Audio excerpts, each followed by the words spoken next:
Imagine being the best in the world at something. You've done it 1,000,000 times. It's automatic. It's who you are. Then you wake up one morning and it's gone. Your hands don't listen. Your brain freezes. The talent just dies. They call it the yips. They call it choking, but science calls it a glitch in the matrix. A neurological virus that deletes muscle memory without warning. From the tragedy of Markelle Fultz to the paralysis of Ben Simmons, we are opening the medical files on the scariest phenomenon in sports. Is it physical? Is it mental? Or is it a curse? Put your headphones on. We are diving deep. Welcome to Midnight Courts. Imagine waking up. It's a normal Tuesday. Right. It is a morning just like 1,000 mornings before it. Right. The sun is cutting through the blinds, hitting the floor in those familiar pale stripes. You swing your legs out of bed, you stand up, you walk to the kitchen. The routine. The routine. The tiles are cold under your feet. The coffee pot is gurgling. You reach for your cup. A simple ceramic mug you've held in your hand since you were, a teenager. Your brain sends the signal. Reach, grasp, lift. A command you don't even think about. It's less than a thought. It's automatic. It's a command you've executed millions of times without a single conscious thought. But today, right now, as your fingers close around the handle, something terrifying happens. Your hand refuses to obey. And it isn't just a slip, is it? It's not a fumble because you were distracted. It's a glitch, a rebellion. It's so much worse than a slip. Your thumb doesn't just grip, it twitches violently. Your wrist doesn't lift smoothly. It hitches, jerking sideways with a spasm so sudden and so alien that the coffee spills across the counter and the mug just shatters on the floor. Wow. And you stand there just staring at your own hand as if it belongs to a stranger. It's betraying you. You try to clean up the mess, but now you're hyper aware. You go to tie your shoes and your fingers feel like frozen meat. And that's a quote from one of the victims we're looking at today. Frozen meat. Yeah. They're fumbling. They're forgetting the geometry of the knot, a movement you learned when you were 5 years old. The loop-de-loop is gone. The muscle memory has been wiped. This is the moment that ghost enters the machine. And that visceral horror you're describing, that complete loss of agency over one's own body, that's what we're here to investigate today. In the colloquialisms of the locker room or the golf course, this phenomenon is often dismissed with a harmless-sounding nickname. The yips. Yeah. Exactly. It sounds cute. It sounds like a hiccup. Yeah. It sounds like, a temporary case of nerves that you can just laugh off over a beer. Right. I just got the yips today. Yeah. But if we peel back the skin and actually look at the neurology, we're dealing with something far, far more sinister. We're discussing task-specific focal dystonia. And that is exactly why we are here. We aren't doing a sports show today. I really don't care about box scores or trade rumors. We're doing an autopsy. We are performing a deep dive into a medical mystery that functions like a psychological thriller. This isn't just about missing a shot. It is about the biological assassination of the self. That's a powerful way to put it. It's a neurological heist where the victim is so often the most talented person in the room. It's a condition where the hardware of the body and the software of the brain fall out of sync in this catastrophic way. And to understand it, to really grasp the terror of it, we have to look at the tragic case files of two NBA stars, Markelle Fultz and Ben Simmons. And these are not just athletes who had a bad season or, got lazy, as people say. These are case studies in the absolute fragility of human ability. I was reading through the case files we pulled for this, and it struck me that we have to treat this like a crime scene investigation. How so? Well, we have the victims, the athletes. Yeah. We have a weapon, the neural misfire, and we have a perpetrator, the brain itself. Yeah. Our mission today is to understand how a superhighway in the brain can turn into a maze. We need to understand how a physical injury can trigger a psychological lockdown. And ultimately, we have to ask the question that I think haunts this entire topic. Which is? Once the talent dies, can it ever be resurrected? To answer that, you're right. We have to start with the hardware crash. We have to go back to 2017 and examine the case of Markelle Fultz. And we have to start with the before. Let's paint that before picture because I think people forget. And it is crucial to understand just how far the fall was. In 2017, Markelle Fultz was the #1 overall pick in the NBA draft. Not just a good player, he was a prodigy. A prodigy. The Philadelphia 76ers traded up. They gave up assets to get him because he was viewed as the final piece of the process. I went back and I watched the tape of him at the University of Washington, and the word that kept coming to mind for me was liquid. That is the perfect descriptor from a biomechanical standpoint. I mean, his movement efficiency was just, it was off the charts. When you watch elite athletes, you look for something called leakage. You know, energy wasted in unnecessary movements. Right, wasted motion. Fultz had zero leakage. He didn't seem to accelerate or decelerate. He just flowed. He was what scouts call a 3-level scorer, which means he could shoot from distance, from the mid-range, and at the rim with pretty much equal proficiency. His mechanics were considered textbook. There was no friction in his game. He was operating on pure, unadulterated instinct. A master craftsman. The ball looked like an extension of his hand. It wasn't. It wasn't an object he was manipulating. It felt like it was part of his anatomy. And then, almost overnight, the liquid froze into jagged ice. And the after picture is something that I think still haunts anyone who watched it unfold live. It wasn't a gradual decline where he just, lost a step. Yeah. It was a sudden, violent glitch. The footage from his early professional practices it's genuinely difficult to watch. Yeah. Not as a fan, but just as an observer of human physiology. Fultz, this fluid, perfect shooter, developed a severe hitch. But even calling it a hitch feels like a massive understatement. Hitch implies a small bump in the road. Yeah, exactly. This is a car crash. Yeah. Describe what we were actually seeing on the court, purely from a movement perspective. It was spasmodic. He would bring the ball up to his set point, the place where he would normally release the shot, but instead of releasing it, his elbows would just flare out uncontrollably. Right. His shoulders would hunch up toward his ear, almost like he was flinching in anticipation of a blow, and often you'd see these involuntary pump fakes right at the top of the release, as if his arm was fighting some kind of invisible restraint. I remember seeing one clip, he's trying to shoot a free throw, and it looked like he was juggling a hot potato. It looked like he was trying to push a medicine ball through a keyhole. Or, to use a darker image from the source material, like he was holding a live grenade, and his body was terrified to let go of the pin. And that comparison to a grenade is actually more accurate than you might think, specifically when we talk about the brain's threat detection system, which we will get to. But the public reaction at the time, that was the first wave of the tragedy. Oh, it was brutal. The media labeled him a bust. They called him mentally weak. They said he'd forgotten how to shoot, as if that's something you can just forget, like where you put your keys. And while the world was shouting about his character, his body was fighting an internal biological war. And this brings us to the first major clue in our investigation, the diagnosis. For a long, long time, it was a mystery. Fans were theorizing he, hurt himself on a BMX bike, or that he just had the yips in his head. Right, all these rumors. But eventually, the medical team identified the culprit as Thoracic Outlet Syndrome, or TOS. Now, I did some digging into the anatomy of this because thoracic outlet sounds kind of vague. It's actually a very specific and very dangerous choke point in the body, isn't it? It is. Think of the area between your collarbone, the clavicle, and your first rib. It's a very, very narrow passageway. That space is the thoracic outlet. Okay. And running through that tight space is a bundle of nerves and blood vessels, specifically the brachial plexus. These are literally the cables that carry every single signal from your brain to your shoulder, your arm, and your hand. So just geographically speaking, we're talking about a space that's already incredibly crowded. You've got bone on top, bone on bottom, and these high voltage cables running right through the middle. Correct. And thoracic outlet syndrome is basically a compression of those cables. Imagine a garden hose. The water is flowing through it freely.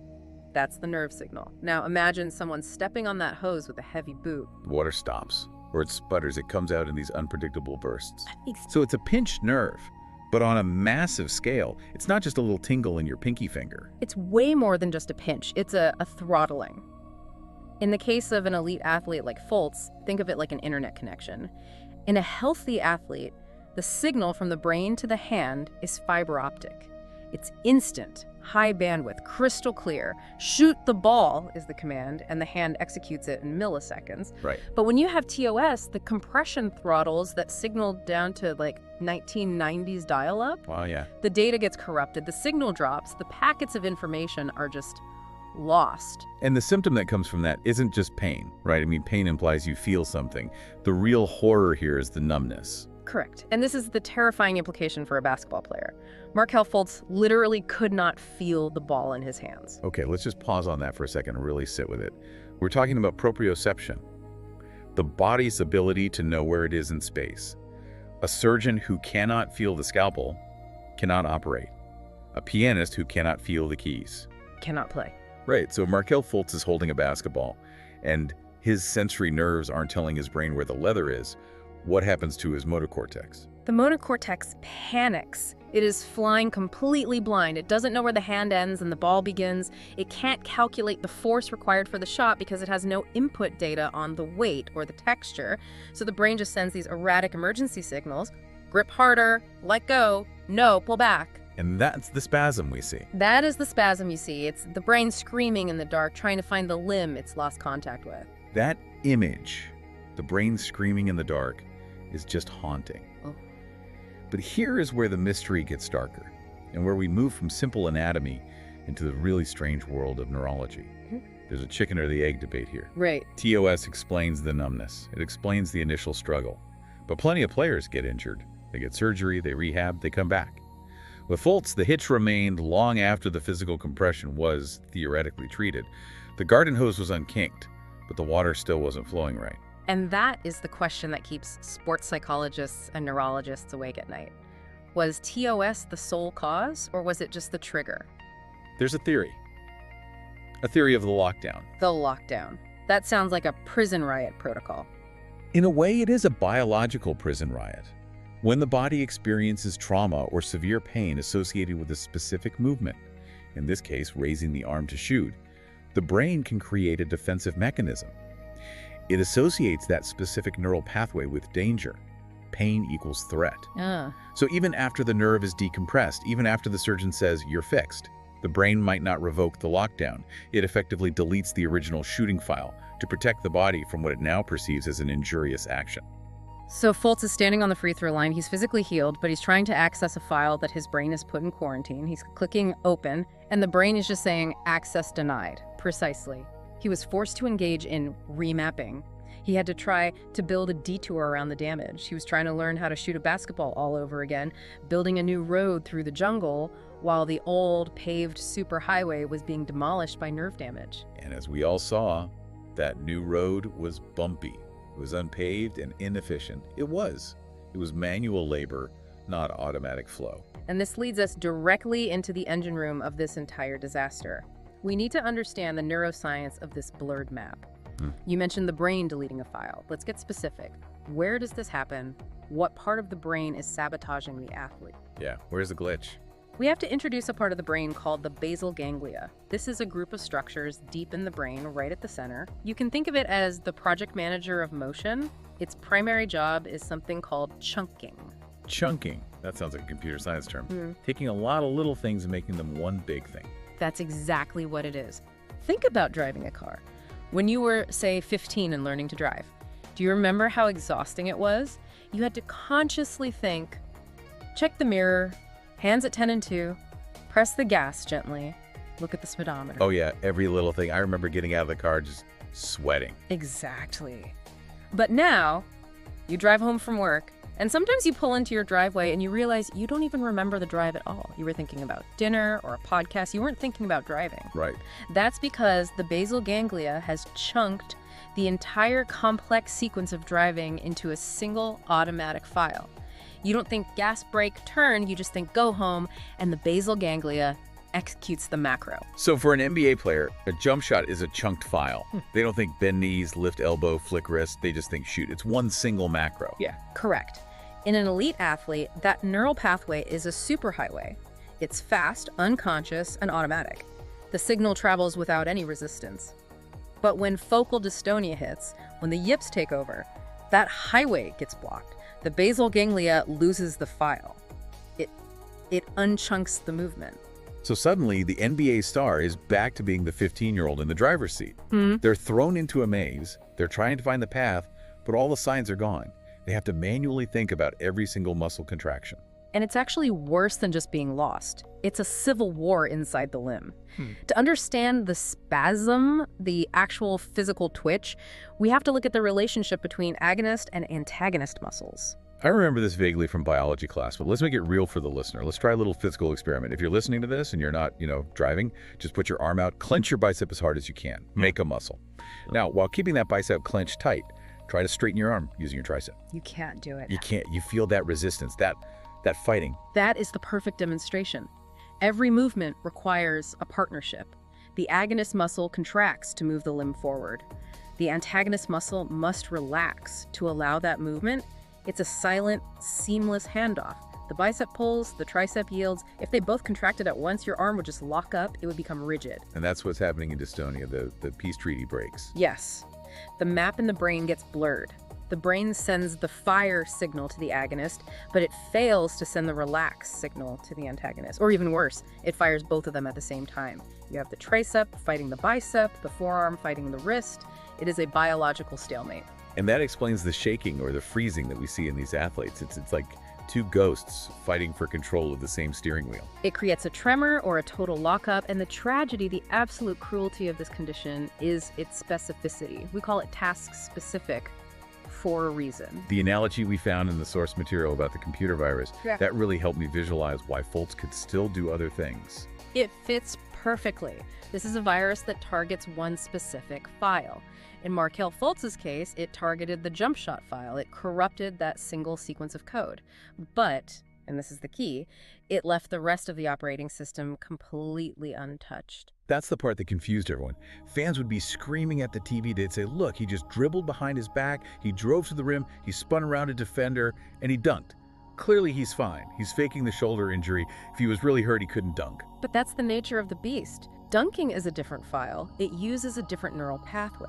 Dribbling is a different file. Those neural pathways were clean. The virus only crashes the system when you try to open the shooting.exe file. That's when you get the blue screen of death. Exactly. It just seems so unfair that it would target the one thing they're best at. Is this related to how much they practice? I mean, does the drive for perfection actually invite the virus in? Ironically, yes. It is very often an overuse phenomenon. We see it in musicians, concert pianists, violinists, and we used to call it writer's cramp back in the 19th century. So practicing too much can actually break your brain. That seems to go against everything we're told about, the 10,000-hour rule. It can cause a smearing of the map. Imagine the area of the brain, the somatosensory cortex, that controls the fingers. Each finger has its own little territory on the map. If you repeat the same high-intensity motion millions and millions of times, the boundaries between the neurons controlling, say, the index finger and the middle finger can literally blur together. You start to overlap. They overlap. The brain loses the distinction between release and hold. The map bleeds ink. The borders just dissolve. Exactly. And once those lines are blurred, precision becomes impossible. The brain tries to fire the index finger, and the middle finger fires right along with it. So we've looked at the hardware crash. With Fultz, the nerves, the basal ganglia, the blurred map, we see how the body can break the brain. But now we have to pivot. We have to look at the other side of this mystery. The case where the hardware seems fine, no pinched nerves, no surgeries. But the software has been hijacked by terror. This is where we move from the motor cortex to the emotional center of the brain. We are talking about the psychological virus. We are talking about Ben Simmons. And Ben Simmons' case is the perfect, tragic example of the patient zero moment for psychogenic yips. Take us back to the scene of the crime. June 2021, Eastern Conference semifinals. Game 7, the pressure is atmospheric. The setting is absolutely crucial. It's the Philadelphia 76ers versus the Atlanta Hawks. Ben Simmons is a 6'10" All-NBA star. He is a giant. He receives the ball in the paint right under the basket. He spins. He has a wide-open dunk. The only person standing between him and the rim is Trae Young, a defender who is significantly smaller and known for his lack of defensive presence. Right. In 99 out of 100 simulations, Simmons tears the rim down. It should have been the easiest 2 points of his entire life. Ugh. A biological certainty, a formality. And yet, he passes the ball. He doesn't even look at the rim. He gets rid of the grenade immediately. He passes it to a teammate who is covered. I remember watching that live. The air just went out of the entire arena. Yeah. It wasn't just a missed opportunity. It looked like a glitch in his programming. It was completely baffling. The verdict from the medical community, and certainly the sports psychology community, was that this wasn't a physical inability to jump. It was a collapse of confidence leading to functional paralysis. It was an amygdala hijack. Define that term for us. Yeah. The amygdala hijack. It sounds violent. It sounds like a hostage situation. It is a neurological coup d'etat. The amygdala is the brain's fear center. It's ancient. Its only job is survival, fight, flight, or freeze. Under normal circumstances, the amygdala stays quiet while the motor cortex drives the car. It sits in the passenger seat and looks for threats. Oh, wow, okay. But when the fear of failure or the fear of humiliation reaches a critical mass, the amygdala panics. It screams danger, and it overrides the motor cortex. So the fear center literally grabs the steering wheel and says, nope, we are not doing this. This is unsafe. Exactly. It takes the keys away from the driver. The body is capable. Simmons could dunk. But the brain locks the doors. The result is the freeze response. He didn't choose to pass in the traditional sense. His brain chose flight from the situation. And this leads to what experts call the paradox of control, or hypermonitoring. I find this fascinating because it's so counterintuitive. We usually think that to do something better, we should focus on it more. If I want to thread a needle, I focus. But you're saying that's wrong for an elite athlete. It's true for learning, but it is fatal for performance. When an expert tries to consciously control a movement that should be automatic, they ruin it. They shift from automatic to manual. It's that Formula One analogy. I love this visual. Right. Imagine you're driving a Formula One car at 200 miles per hour. You're relying on pure instinct, reflex, and the paddle shifters.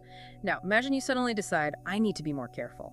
So you climb out of the cockpit, open the hood, climb into the engine bay, and try to turn the gears with a hand wrench while the car is still moving. You're going to crash the car. Yeah. Violently. Immediately. The conscious mind processes information much, much slower than the subconscious mind. When Simmons or Fultz starts thinking about the mechanics of their shot, is my elbow straight? Is my wrist cocked? Are the fans looking at me? The movement becomes robotic. It becomes stiff.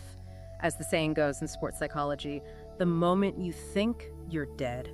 Dr. Scott Goldman, a sports psychologist, had a really visceral analogy for this trauma response. He called it the dog bite. It's a primal explanation. If a dog bites you when you're a child, your brain learns instantly. Avoid dogs. It's a survival mechanism. It doesn't matter if the next dog you see is friendly. Your brain sees the shape of a dog and triggers the fear response. So for Ben Simmons, the missed shot, or maybe more accurately, the public humiliation of the missed shot, was the dog bite. That's the teeth sinking in, the fans booing, the memes, the media tearing him apart, his own coach questioning him publicly. Yes. So the brain identifies shooting the basketball as the dog. It says, the last time we did this, we got hurt, we got humiliated. So the brain initiates an avoidance protocol. He stopped shooting, not because he didn't want to win, and not because he was lazy. He stopped shooting because his brain was treating the basketball like a predator that was going to bite him again. And we can't ignore the environment here. We touched on it with Fultz, but with Simmons, it was even more intense. The Philadelphia process, that pressure cooker. Context is an accelerant.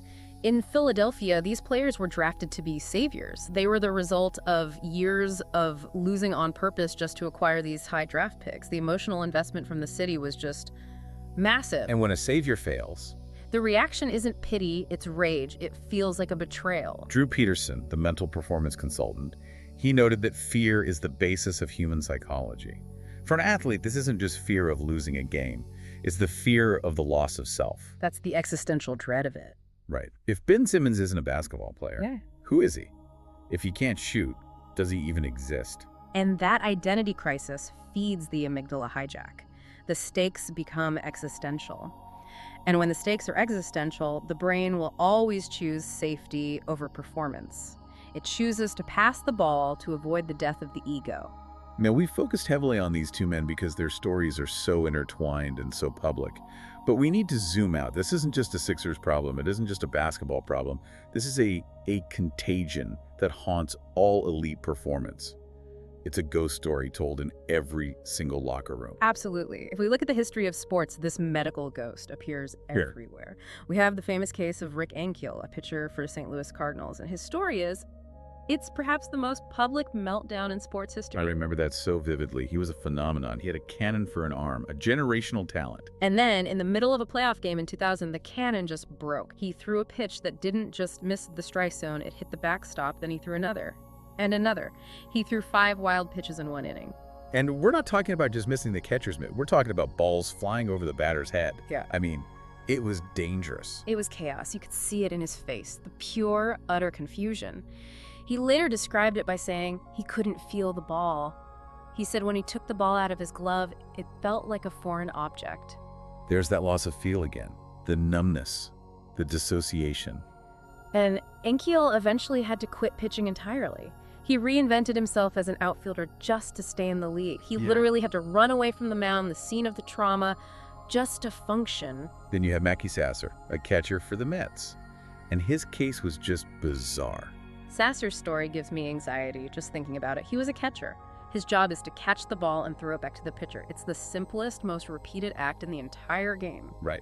And he couldn't do it. He could catch a 95-mile-per-hour fastball without blinking because that's a reaction. That's the superhighway.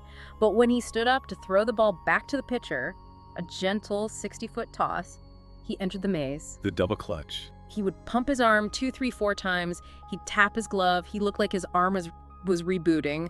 His hand wouldn't let go of the ball. A classic case of the agonist and antagonist muscles fighting. Exactly. His arm wanted to throw. His brain wanted to hold. He said later that he couldn't breathe. The harder he tried to just throw it, the tighter his grip became. And Chuck Knobloch, the second baseman for the Yankees, he won Gold Gloves, he was an elite defender, and then suddenly he couldn't make the throw to first base. He started throwing the ball into the stands. He hit Keith Olbermann's mother in the face with a wild throw once.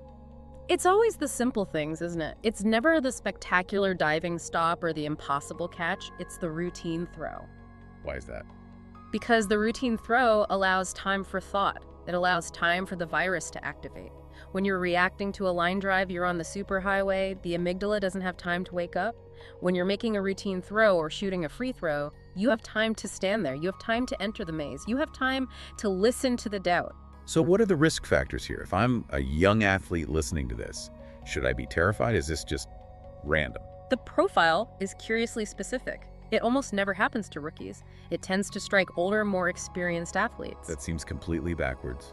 Shouldn't experience protect you? Shouldn't the veterans be bulletproof? You would think so, but remember the smearing of the map we discussed. That comes from overuse. It comes from millions of repetitions. You need a high volume of data for the data to get corrupted. You can't smudge the ink if there's no ink on the page yet. Oh. It's also highly correlated with high-stakes tournament play. Anxiety acts as the accelerant that ignites the neurological fuel. This brings us to the real mystery of susceptibility. Why them? Why did Steph Curry, who has shot millions of balls, never get the yips? Why did Kobe Bryant, who faced immense pressure, never freeze up? And that is the disturbing conclusion we have to face. We want to believe it's about mental toughness because that gives us a sense of control. We want to say Simmons was soft or Fultz was weak. But the science suggests it might just be biology. Some brains are simply more resistant to the blur. Some basal ganglia are more robust. It might be genetic. So it suggests that talent is much more fragile than we admit. We look at these athletes as gods, as machines. But they're relying on this delicate balance of neurons that can be knocked out of alignment by a single bad night or a single compressed nerve. It creates a sense of vertigo. If it can happen to the #1 pick, if it can happen to an all-star, it implies that the gift of talent is not a permanent possession, it's a loan. And the bank can call it back at any time without any notice. That is a terrifying thought to hold. And it brings us to our final section, the verdict. We've performed the autopsy, we've identified the hardware crash and the psychological virus. We have seen the victims. The final question is, can the brain be fixed? Can you reboot the machine? Let's return to Markelle Fultz. There is a redemption arc here, but it's complicated. It is not a Disney ending. Right. He didn't wash out of the league. He fought his way back. He plays for the Orlando Magic now. He's a productive, valuable NBA player. And there's a big but here. But he is not the same player. He found peace, yes. He learned to trust his work. But if you watch him shoot a jumper today, the mechanics are different. The liquid motion is gone. He shoots with a jagged motion now. It sort of pushes from the chest. It's effective enough to play, but it is not beautiful. He's a masterpiece that was partially restored after a fire. You can see the brush strokes where they tried to fix the burns. The texture is just wrong. And the data on recovery from focal dystonia is sobering. We can look at a Korean study on distal interphalangeal joint arthrodesis, which is basically surgery on the finger joints for musicians who lost their ability to play. Even when the surgery is a technical success and the pain is gone, the pinch power, the functional strength often returns to only 75%. For a normal person, 75% is fine. I can drink my coffee with 75% grip strength. I can tie my shoes with 75% dexterity. Exactly, but for an elite athlete, the gap between 100% and 75% is the entire world. That missing 25% is the end of a Hall of Fame career. It's the difference between being a superstar and being a role player. It's the difference between Markelle Fultz, the #1 pick, and Markelle Fultz, the role player. We have to talk about the locked door theory. Okay. Because looking at Fultz, seeing him run and jump, it's so clear the athleticism didn't go away. He's still fast. He's still strong. No, it didn't. And that's the tragedy. The talent didn't leave the building. Yeah. The muscles are still strong. The memories of how to shoot, the conceptual understanding of the arc and the spin are still etched into the neurons. But the basal ganglia has thrown away the key. The talent is screaming behind a locked door, and the conscious mind cannot pick the lock. It changes how I look at sports. It changes how I look at performance in general. We are all just biological machines, aren't we? We are. We like to think we're the captains of our souls, but we are at the mercy of our wiring. We are chemical and electrical signals. We are a collection of chunked files and neural superhighways. And it only takes one crossed wire, one compressed nerve in the shoulder, or one moment of panic in the amygdala to burn down an entire temple of mastery. We're all just walking tightropes every single day over an abyss of neurological failure. The blue screen of death happens to souls, not just computers. And sometimes there is no IT department to call. Sleep well, if your brain lets you.